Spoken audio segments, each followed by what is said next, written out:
Gentlemen and ladies, men and women of the Republic of Kenya, welcome once again to this State of the Nation address. My name is Ambassador SOITA WAFULA. Last week we journeyed together through the history of Kenya. We examined the formation of our nation, the spiritual patterns that appear throughout history, and why. And why I believe this is not random.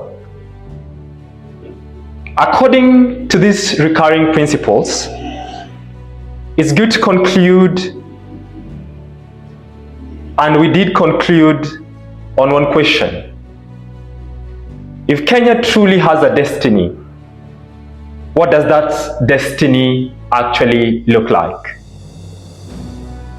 Last week we saw great stages Kenya has been going through. We saw the formation stage, the growth stage, as well as the coming culmination to bring completion. We saw repeated cycles, repeated opportunities, repeated failures, and repeated calls towards restoration. Today, we move from history into the future. Today's address is about succession, how history transfers responsibility from one generation to another. Because whenever one generation refuses its responsibility, history appoints another. Throughout history, whenever one leader reaches to limit of his assignment, another is prepared. Moses grew up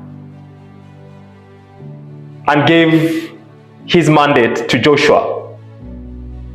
Elijah gave and handed his mandate to Elisha. John prepared the way for Christ. Leadership in this understanding is not merely about personalities. It is about a continuation of responsibility. This is why we begin with SIFUNA'S succession. The March 2025 unity talks between Raila Amolo Odinga and William Ruto marked a pivotal moment in Kenya's political history. The 7 years after the Kenyatta-Raila handshake of March the year 2018.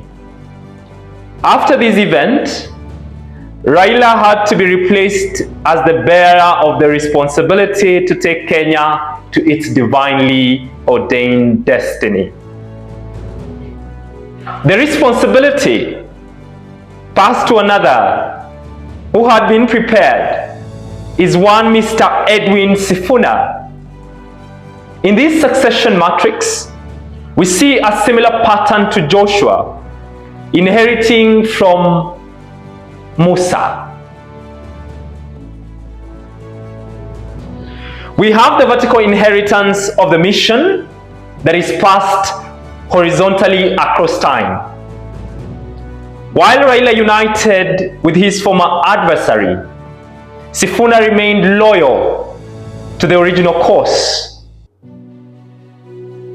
taking on the mantle of restoration. This ideal arrangement positions Kalonzo Musyoka, the elder statesman, as an ideal running mate alongside Sifuna, with the divine side needing to prevail in the electoral arena to begin the journey of establishing a kingdom centered on God. This is the first brick that needs to be laid to begin the lengthy process that will eventually see Kenya take its rightful place as ordained within the divine cosmic plan. The ideal pattern requires God's side to win, with Edwin Sifuna as president. The elder sonship that will complete the transition from the order to the new order that will begin a transition from the status quo.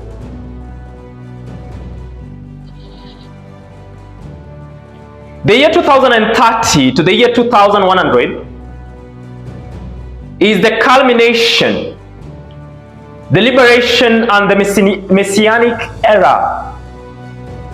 The year 2030 marks the culmination of the second stage, when Kenya will be liberated from its tribulation to usher in its role as the kingdom of God on earth. This liberation will not be automatic. It requires the victory of God's side and the maintenance of unity among those who carry the divine mission. Chosen one. From this liberation will emerge a messianic figure, the bearer of truth who will help organize society according to divine design. This figure, emerging the year 2030, will guide Kenya into its final stage of maturation, where economy, politics, and ideology all achieve their ideal form. Before the kingdom can be fully established, a new revelation must emerge, centered on absolute universal truth, operationalized through Ubuntuism, a God-centered ideology. This philosophy will possess the power to restore individuals to their ideal state, eliminating the spiritual brokenness that leads to perpetual confusion, continuous evil, and moral failure. People will be led by conscience while living according to divine moral code. Yet this cannot be automatically realized. The fulfillment of God's plan remains conditional upon human responsibility. Kenya's people must choose goodness, must take the side of the divine, must perceive the truth that will and has set them free.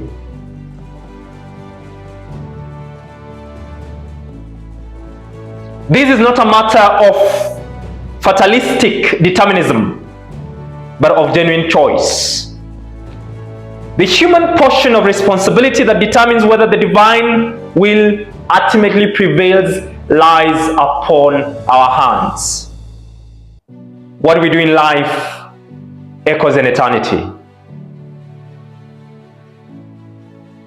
We have the vertical horizontal succession, the law of vertical horizontal consolidation and succession. And throughout Kenya's history, there is an interesting pattern that emerges. When a person chosen by the divine mission fails, the responsibility passes to the next person who has been prepared. This vertical horizontal succession governs entire narratives in society. Isaac Hassan was tasked with ushering in the new Kenya, but failed, passing the mission to Wafula Chebukati, who also failed across 3 chances. Mwai Kibaki's mission to lead restoration was inherited by Raila Odinga. Raila Odinga's mission is now passing on to Edwin Sifuna. Each successor must restore the conditions inherited from their predecessors, working horizontally through their lifetime to fulfill the vertical mandate they have received. This pattern ensures continuity of purpose across generations while maintaining individual accountability. This can only be fostered by internal transformation. The establishment of the kingdom requires a fundamental transformation that begins within each individual. No nation can be peaceful if its citizens remain internally divided. Corruption begins long before public office. It begins inside the human heart. Division begins inside families before it even reaches parliament. Violence begins in the conscience before it reaches the streets. Kenya's problems stem from internal conflict that manifests as external strife. A society of individuals with unresolved internal conflicts will produce a nation perpetually at war within itself. The path to unity runs through the heart. Each person must confront their own brokenness, perceive the truth that liberates, and be restored to their ideal state. This internal work will manifest externally. End of ethnic based on tribe and region will come to an end. Cross-cultural marriages on mass scale will create new bonds that transcend old enmities. Recognition that society built on master-servant relationships must end to establish true unity.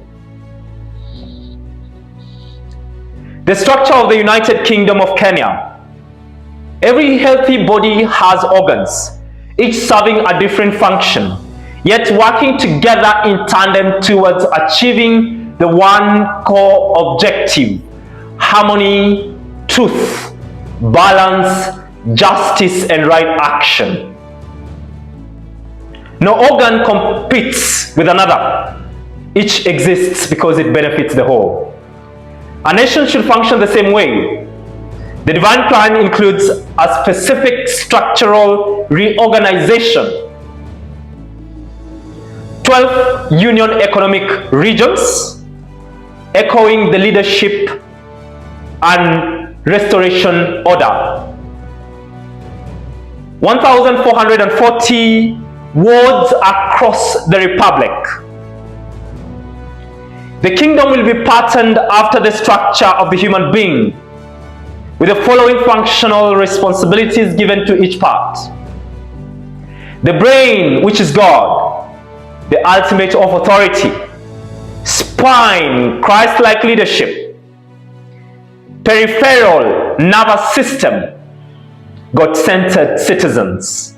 Lungs, legislature, the breath of the nation. The heart is the judiciary, the pulse of justice. The stomach represents executive, the governing processing capacity. The liver is the central bank, the cleaner, the cleanser of the economic system. The economic structure of a nation mirrors the human biology with the following similarities. Production, represented by the digestive system. It mainly deals with input and processing. We have the second one, which is distribution. This is represented by the circulatory system. It deals with the movement of resources. Then we have consumption, represented by metabolism functionality, that mainly deals with the utilization of the resources for growth. Kenya has undergone 3 stages of renaissance, as was clearly outlined from the previous session. Kenya's journey from the year 1890 comprises of 3 renaissances. The first renaissance, the colonization period, which was painful yet necessary for the preparation in the consolidation of the nation and the territory of Kenya. to then lead and led to the second Renaissance that began during the independence and during the true and long struggle for liberation. This liberated us politically and gave us a voice to defend what we believe in. This has prepared us for the next and the final mission towards the restoration of the divine cosmic order centered on God. The third Renaissance, the establishment of the United Kingdom of Kenya and the peace and living environment it will create.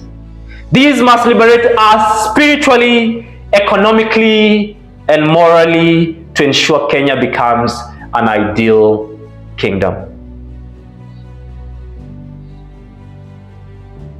Upon us is a choice.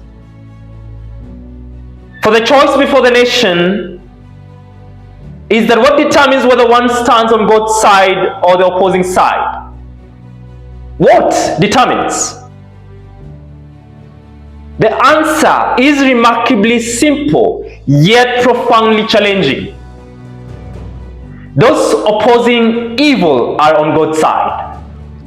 Those supporting evil are those who are propagators of corrupt voices, vices, corrupt tendencies, and wayward practices that continue to plunder and abuse the people of God. Throughout Kenya's history, the divine has set before the people two choices, and the people have coincidentally and consistently lacked the truth requisite and needed to consistently choose goodness. Evil has continued through every stage, reaching the current moment where the nation stands at the precipice of either transformation or continued decline.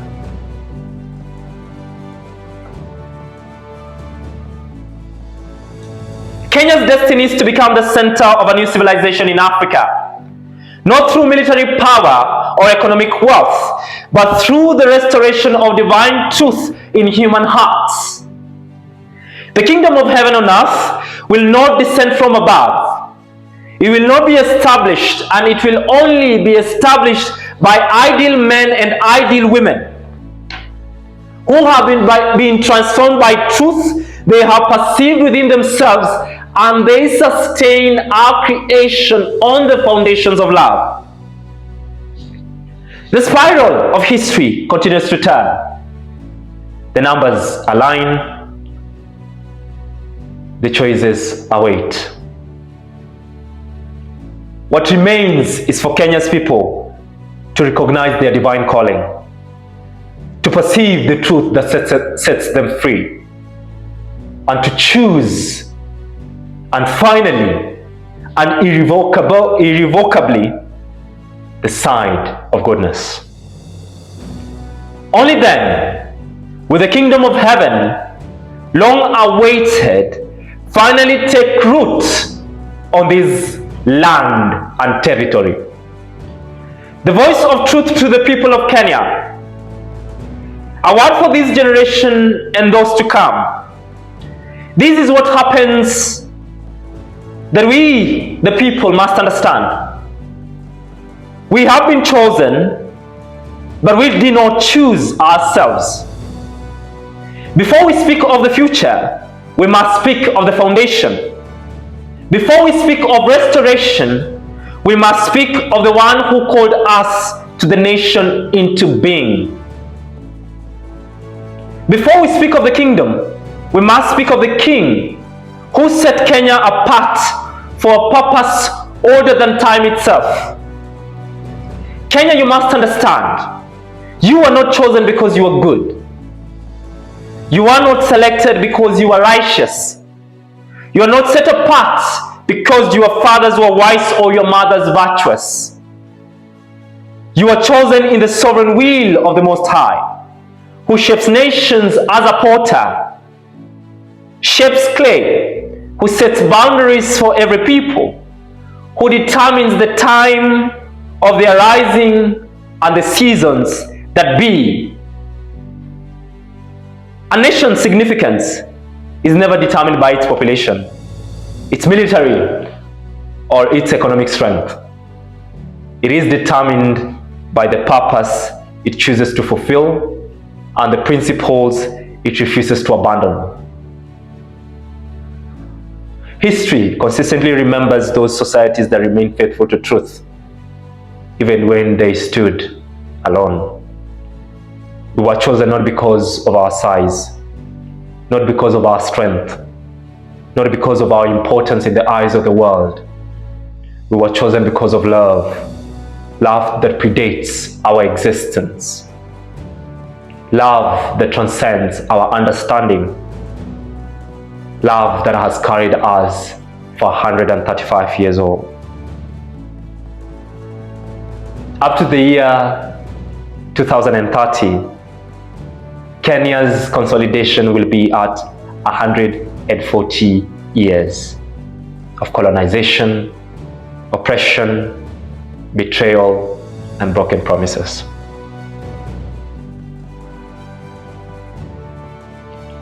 Kenya, the God who called your ancestors by name when they were scattered across the highlands and the coastal plains, the God who saw the Maasai warriors, the Kikuyu farmers, the God who knew the Luo fishermen, the Kalenjin shepherd, this same God looked upon your nation and said, this one, this place, these people, they will carry my name to the ends of the world.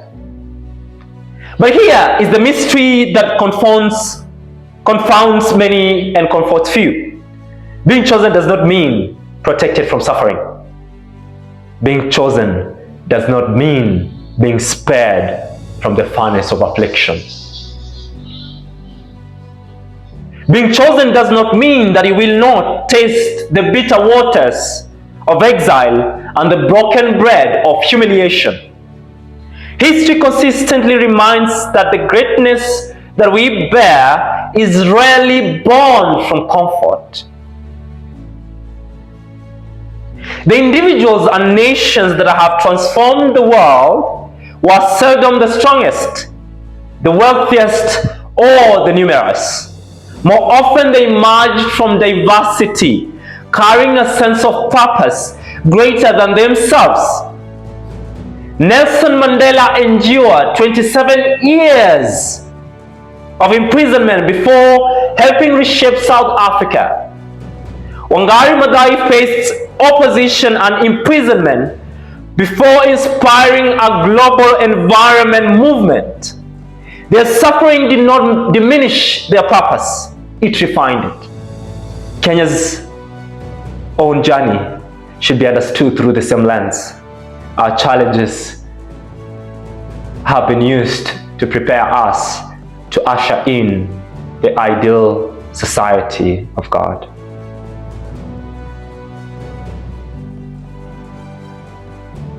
They can become the very process through which we discover the character. Our challenges have been here to help us understand how to build patience, endurance, humility, founded on truth, to restore balance, bring harmony, restore justice, and inspire right action. The suffering you have endured is evidence that you are being prepared. Every wound you have received, every betrayal you have suffered, every injustice you have endured, these are not accidents. These are appointments. These are not mistakes in the divine calendar. These are chapters in the story that is being written by the hands of the Most High, the divine source, God. The evidence is plain for all who have eyes to see and those who have ears to hear. Let those who have ears to hear and understand what must be done on our land. Let those who have hearts to perceive, to recognize, and to acknowledge the finger of hand in our history and in our destiny. Gentlemen and ladies, what you have heard today is not merely a vision of what Kenya could be. It is an invitation to understand the principles upon which every enduring civilization is built. We have journeyed from history into destiny, from the patterns of the past into the probabilities and possibilities that we are creating today for the future. Yet this journey is far from complete. In our next State of the Nation address, we shall move beyond the destiny of Kenya and begin examining the deeper foundations on which every successful nation must stand and what lays ahead for Kenya in the grand vision of its transformation. So, don't go anywhere. I'm here with you. Perfect. My fellow countrymen and women, nations are not transformed by slogans. They are not restored by emotions. They are not built by wishful thinking. They are restored by truth, guided by principle, and sustained through courageous action.